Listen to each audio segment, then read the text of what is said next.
movie because the cinematography, I really thought that was at its peak. We were in Bangkok and Thailand. Anyone from Thailand? Anyone been to Thailand? Bangkok? Sex trafficker in the house? Love it, dig it. I don't know if you remember in Hangover 2 at the end credits of The Forgotten Night, you see all those like gross still photos of what happened.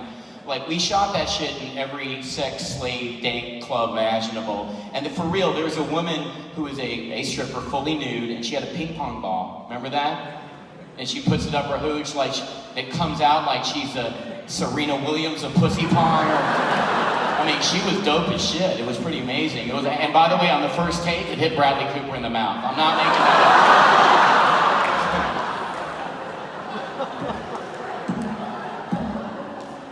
And stupid me, I'm like, syphilis, huh, boy? You know.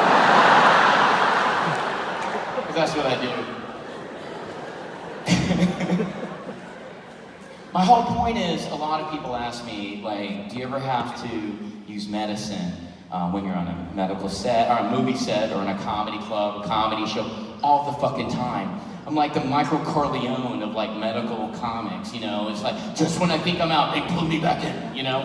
And seriously, there was a show in May in Arizona, back in the States, where a lady in the third row had a seizure. It wasn't from a bad joke, all right? She had a seizure, and this is really what happened. And you see what I do in the beginning of my set. I make fun of you, I make fun of you, I make fun, I'm like Asian Don Rickles, all right? I'm just having a laugh, I'm having fun, and someone in the third row was like, Mr. Chow, Mr. Chow. I'm like, calm down, bitches, I'll get to you.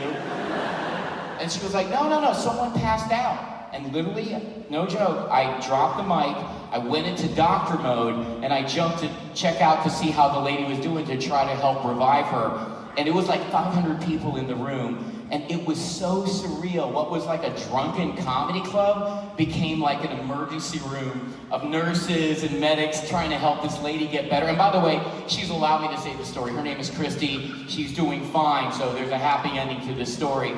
But what happened is, she's out cold. And I'm thinking to myself, as a physician, I'm like, I don't know if I have to do CPR. I've never had to do CPR in public, right? And I'm like, you have to assess the, you know, the ABCs, you know, airway, breathing, circulation, you know, not always be closing to something else. But I'm assessing.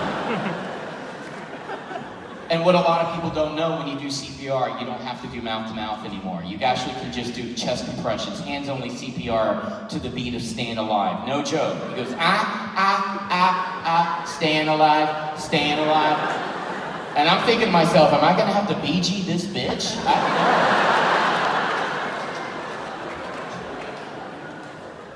Fortunately not. She came to, she was totally fine, but she had what they call a petit mal seizure. She had a history of epilepsy, controlled by medication, but something just kind of triggered it, but she was totally fine. But the problem is, when you have a seizure, you come out of it, and when you're still disoriented and confused. So me and an audience member who happened to be a paramedic, we sat her down, we're doing like a mental status exam in a comedy club. I'm totally in doctor mode at this point, and the medic's like, what's your name? Christy. Where are you? Phoenix. Who are you here to see? She looks at me and then she vomits, so it's a normal response.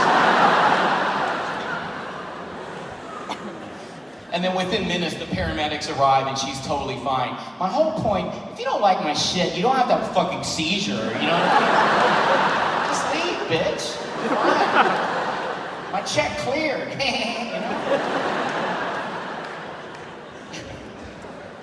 The thing is, that's not even my worst seizure story, by the way.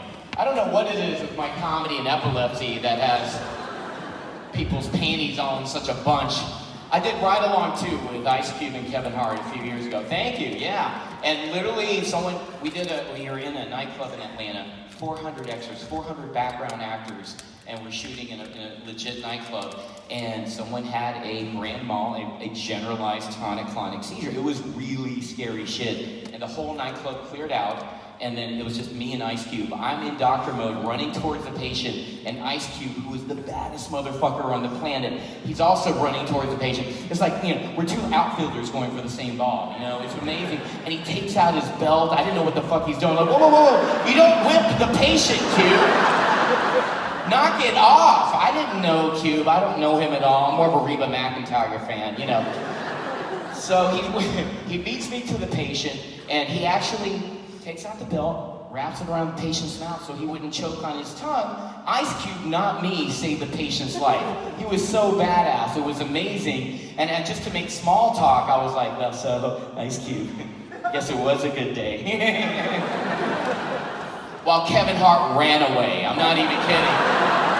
This is Kevin Hart after a medical emergency. Oh my God, Jesus Christ, Jesus Christ. Oh my God, snap, crap, cop, Jesus Christ, ping, ping, pow, ping, ping, pow. Like, calm down, you snappy midget, everything's fine.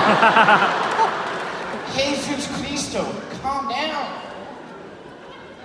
But actually, it was Kevin Hart who he's a good friend of mine, who actually got me back into stand-up comedy. I just started doing stand-up back in January. I had done stand-up for like 10 years prior to that, and I've known Kevin for years, and I love Kevin Hart because he's the only guy in comedy shorter than me. Now, and I love when he gives me advice because he's always looking up, you know. It's so great, I feel so strong. And he's always, and I call him Rice Krispies because he's always making like snap, crackle, pop noises. He's like, "Ken, man, Jesus Christ, man, you leaving millions on the table, man.